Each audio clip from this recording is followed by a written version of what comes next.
रुक करते हैं मध्य प्रदेश की खबरों का। तो भिंड अस्पताल में गंभीर लापरवाही और अव्यवस्थाओं का माहौल है। अस्पताल के सबसे संवेदनशील माने जाने वाले पीआईसीयू वार्ड के बाहर और परिसर में जगह जगह कचरे के ढेर लगे हैं, जिससे भर्ती मरीजों को संक्रमण फैलने का गंभीर खतरा बना रहता है। अस्पताल के अंदर भी गंदगी फैली है, जिसके चलते मरीजों को नई बीमारियां होने की आशंका है। इसके अलावा मरीजों के जो अटेंडेंट हैं वो लापरवाही से बेड पर ही खाना खाते नजर आते हैं, जबकि कई बेड पर मरीज बिना बेडशीट के लेटे हैं। ये स्थिति अस्पताल प्रबंधन की स्वच्छता के प्रति उदासीनता को भी दर्शाती है। तो मध्य प्रदेश के भिंड के अस्पताल की तस्वीरें। सरकारी अस्पताल का ये हाल है, जहां पर बेडशीट नहीं है और दूसरी तरफ जो जिम्मेदार लोग हैं वो कहीं ना कहीं मूक दर्शक बनकर बैठे हैं। वैसे में इलाज करवाने के लिए जब मरीज यहां पर आते हैं तो उन्हें गंदगी के कारण दूसरे रोग फैलने का, यानी कि संक्रमण के कारण दूसरे रोग फैलने का जो खतरा है वो भी यहां पर बना रहता है। मरीज के साथ जो उनके तीमारदार आते हैं वो कहीं ना कहीं इन्हीं अस्पताल के बेड पर बैठकर खाना खाते हैं और वहीं पर गंदगी भी फैला देते हैं। तो जिम्मेदारी दोनों तरफ की है। अस्पताल प्रशासन की भी लापरवाही है, दूसरी तरफ जो मरीजों के तीमारदार होते हैं उनकी भी कहीं ना कहीं लापरवाही होती है और उसी वजह से गंदगी यहां पर फैली हुई पसरी हुई नजर आती है।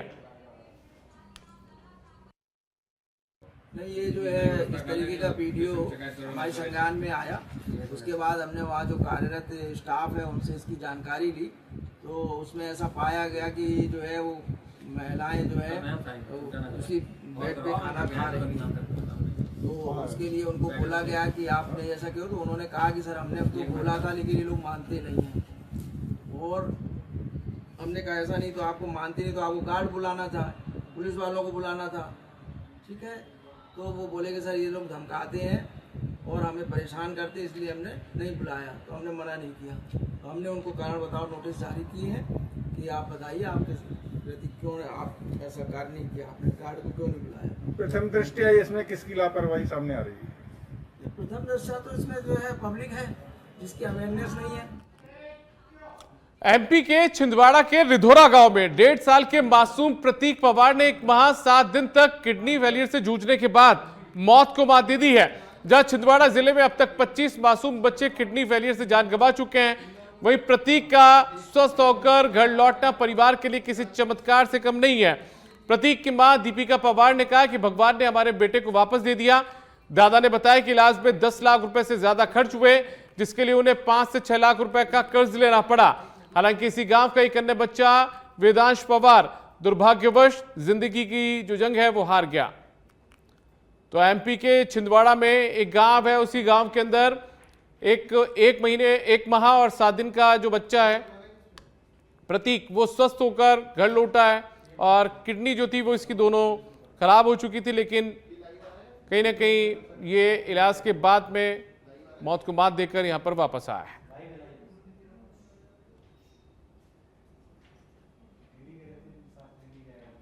तो 1.5 साल का ये मासूम प्रतीक पवार है, कुछ महीनों तक ये परेशान रहा।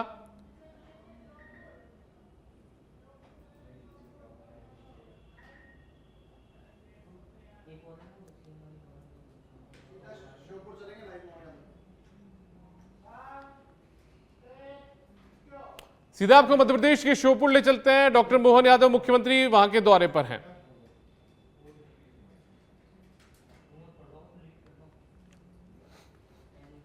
तो 500 करोड़ रुपए से ज्यादा के विकास कार्यों का लोकार्पण आज हो रहा है। लाडली बहनों के खातों में एक क्लिक से राशि का हस्तांतरण यानी कि भुगतान किया जा रहा है और मुख्यमंत्री की मौजूदगी में यह कार्यक्रम यहां पर चल रहा है।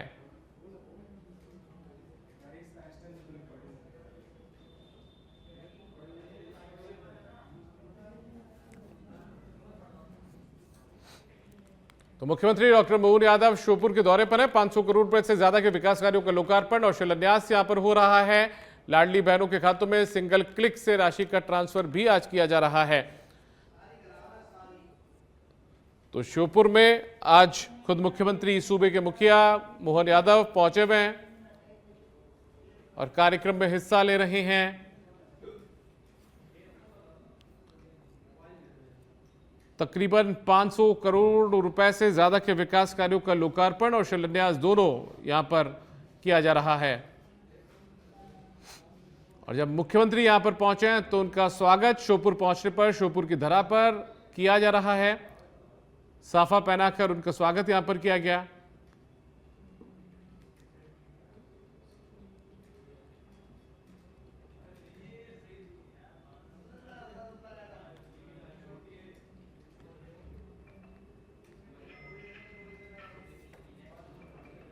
अध्यक्ष श्योपुर शशांक भूषण जी से माननीय मुख्यमंत्री जी का अभिनंदन करें, स्वागत करें, अंग वस्त्र भेंट कर।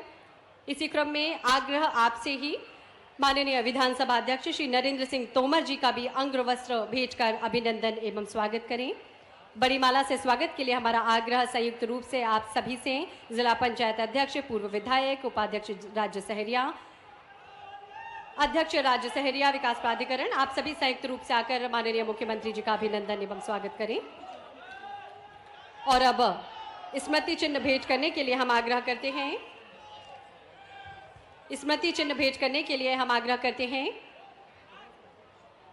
माननीय विधानसभा अध्यक्ष से हमारा विनम्र आग्रह है, माननीय मुख्यमंत्री जी को स्मृति चिन्ह भेंट करें। आज के इस बेहद खास कार्यक्रम में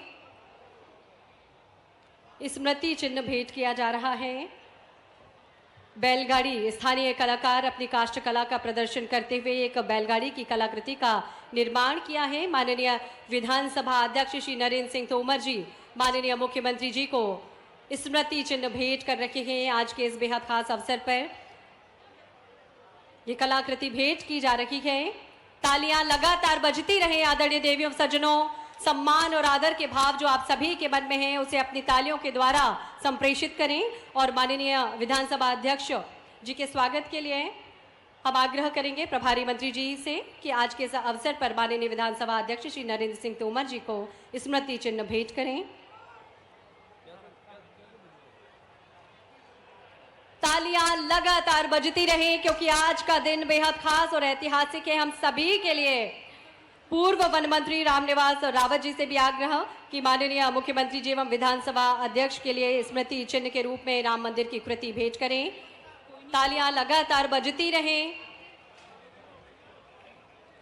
और अब आप सभी की ओर से स्वागत उद्बोधन के लिए हम विनम्र आग्रह करते हैं।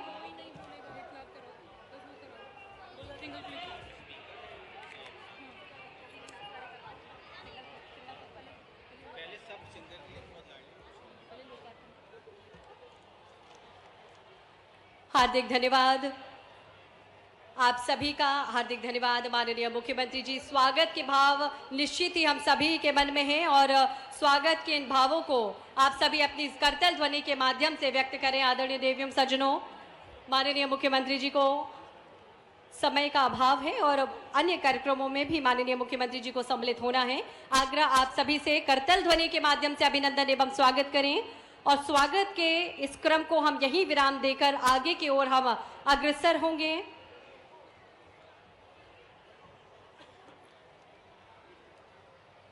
लाडली बहनों के लिए समर्पित आज का ये कार्यक्रम, आत्मविश्वास से हमारी ये लाडली बहनें जिनकी यात्रा मजलों टोलों से निकलकर आत्मनिर्भर भारत बनाने तक की है, इन सभी बहनों की सफलता को हम नमन करते हैं। और इन बहनों की सफलता की चमक ने हमें सिखाया, प्रेरित किया कि सपने तभी सच होते हैं जब उन्हें साकार करने की हिम्मत हो। मजलों टोलों गांवों से निकलकर यहाँ तक पहुँचने वाली इन सभी बहनों को नमन जिन्होंने आत्मनिर्भर भारत का सपना देखा और उसे साकार किया। हार्दिक धन्यवाद माननीय मुख्यमंत्री जी, हार्दिक धन्यवाद सम्मानीय मंच का। स्वागत के पश्चात हम आगे की ओर बढ़ते हैं।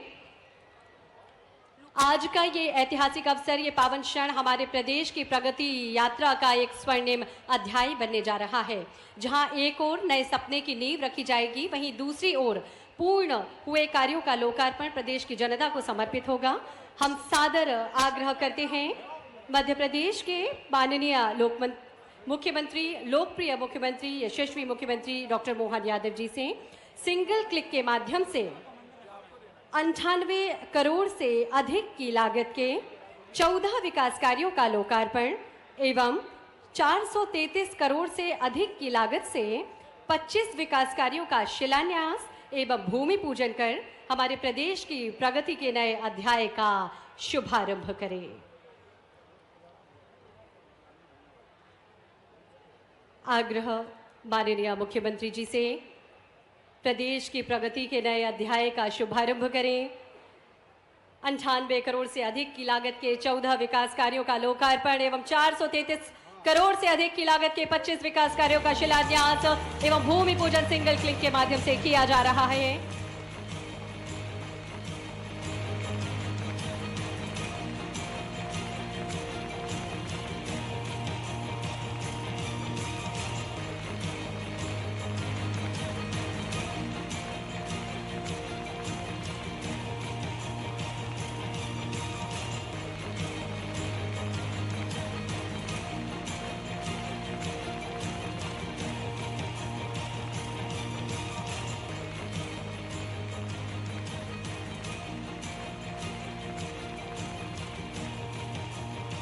तालियां लगातार बजती रहें। बहुत बहुत धन्यवाद माननीय मुख्यमंत्री जी। 532 करोड़ से अधिक की लागत के विभिन्न विकास कार्यों का शिलान्यास भूमि पूजन कर आप सभी को ये विकास कार्य समर्पित किए माननीय मुख्यमंत्री जी ने। और आपकी ये पहल, ये विकास कार्य श्योपुर के माध्यम से जनता को समर्पित करने से प्रदेश के कोने कोने में विकास की नई रोशनी फैलेगी।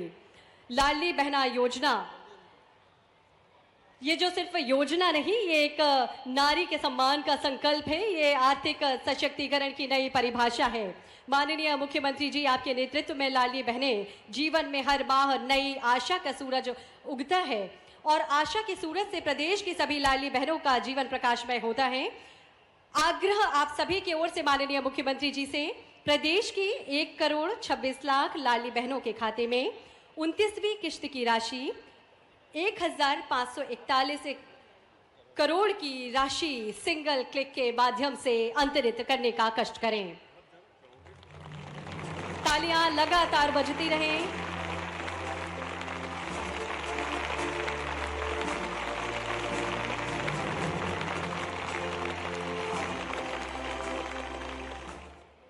बहुत बहुत धन्यवाद माननीय मुख्यमंत्री जी। और आज प्रदेश की 1 करोड़ 26 लाख बहनों के खाते में 29वीं किश्त की राशि का अंतरण माननीय मुख्यमंत्री जी ने किया। और अब आग्रह माननीय मुख्यमंत्री जी से कि आज हमारे कुछ हितग्राही हमारे बीच उपस्थित हैं, उन्हें हित लाभ वितरण करने का सादर आग्रह माननीय मुख्यमंत्री जी से।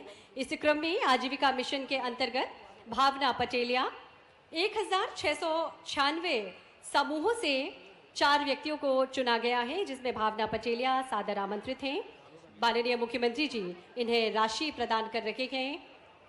1696 समूह की जो ये बहनें हैं, इनमें से 4 प्रतिनिधि बहनें भावना पटेलिया, रुक्मणी बाई और सुनीता धाकड़, सोनिया सादर आमंत्रित हैं। माननीय मुख्यमंत्री जी, आपको हित लाभ प्रदान कर रखे गए। सूक्ष्म लघु एवं मध्यम उद्यम विभाग के अंतर्गत ओम प्रकाश मीणा सादर आमंत्रित हैं। सांकेतिक ध्वनि स्वीकृति पत्र आपको वितरित किया जाएगा।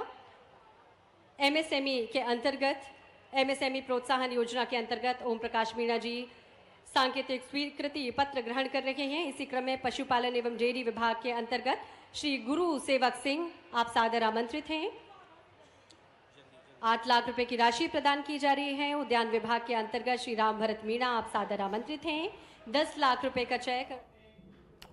आगे बढ़ते हैं, कुछ और खबरों का रुख करते हैं। मध्य प्रदेश के दतिया जिले में मेडिकल स्टोर संचालन और दवा विक्रय व्यवस्था को लेकर प्रशासन ने सख्ती बढ़ा दी है। मुख्य चिकित्सा एवं स्वास्थ्य अधिकारी डॉक्टर BK वर्मा ने आज नया आदेश जारी करते हुए सभी मेडिकल स्टोर संचालकों को निर्देशित किया है कि वो केवल पंजीकृत फार्मासिस्ट की उपस्थिति में ही दवाइयों का विक्रय करें, अन्यथा उनके खिलाफ फार्मेसी एक्ट 1948 की धारा 42 के तहत कठोर कार्रवाई की जाएगी। मध्य प्रदेश में, जैसे कि सबको ये पता है, मध्य प्रदेश में घटना हुई, एक दवाई जो थी डाइथाइल ग्लाइकोल प्लस क्लोरोफार्मेलिएट का जो कॉम्बिनेशन था, जिसके कारण हमारे मध्य प्रदेश में लगभग 12 बच्चों के डेथ हुई। उसके तारतम्य में ऊपर से भी आदेश आए थे और हमारे माननीय कलेक्टर महोदय के द्वारा भी हमको निर्देशित किया गया था कि जिले में जितने भी शासकीय अशासकीय जो संस्थाएं हैं, मेडिकल स्टोर और हमारी जितनी भी संस्थाएं हैं जहाँ पे स्वास्थ्य सेवाएं दी जाती हैं, वहाँ पर अगर इस कॉम्बिनेशन की कोई ड्रग पाई जाती है तो उसको बैन कर दें, तत्काल उसे जब्त कर लें और ऐसा उनको निर्देशित करें कि ये दवा उनको नहीं देना। तो इसके तारतम्य मैंने पूरे ज़िले में आदेशित कर दिया है, किसी भी प्रकार की इस कॉम्बिनेशन की दवाई कभी भी किसी भी बच्चे को कोई लेने आता है तो मना कर दें, अगर है तो उसको जमा करा दें, जब्त करा दें। और अगर ऐसा कुछ करते हुए आप लोग पाए जाते हैं जिसमें ये दवाई आपको दी जाती है किसी भी बच्चे को या किसी भी मरीज को, तो उस पर वैधानिक कार्रवाई करनी। हाईवे पर असीरगढ़ के पास शनिवार रात तकरीबन 10 बजे सड़क किनारे खड़ी एक यात्री बस में अचानक से आग लगी। इस बस में उस समय कोई यात्री मौजूद नहीं था। अचानक बोनट से शुरू हुई आग ने बस के अगले हिस्से को अपनी चपेट में ले लिया। वह मौजूद ग्रामीणों और राहगीरों ने तुरंत बाल्टियों से पानी डालकर आग पर काबू पा लिया। एक बड़ा हादसा होने से टला है। बस आमतौर पर इंदौर से नेपा नगर के बीच चलती थी। निबोला थाना प्रभारी राहुल कांबले ने कोई जनहानि न होने की पुष्टि की है और आग लगने के कारणों की जांच फिलहाल की जा रही है, लेकिन एक बड़ा हादसा होने से यहां पर टला है।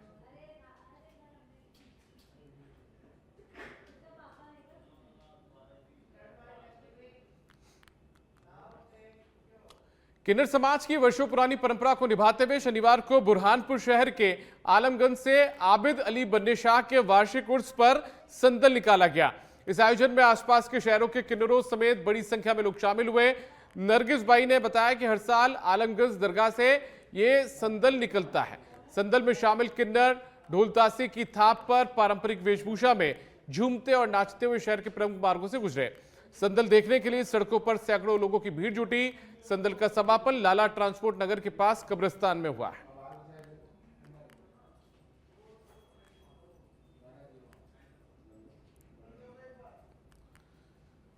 तो यहां पर संदल निकला है। ये पूरा मामला एमपी के बुरहानपुर का। किन्नर समाज ने यहां पर वर्षों पुरानी जो परंपरा थी, रस्म थी, उसको अदा किया, रवायत को निभाया है।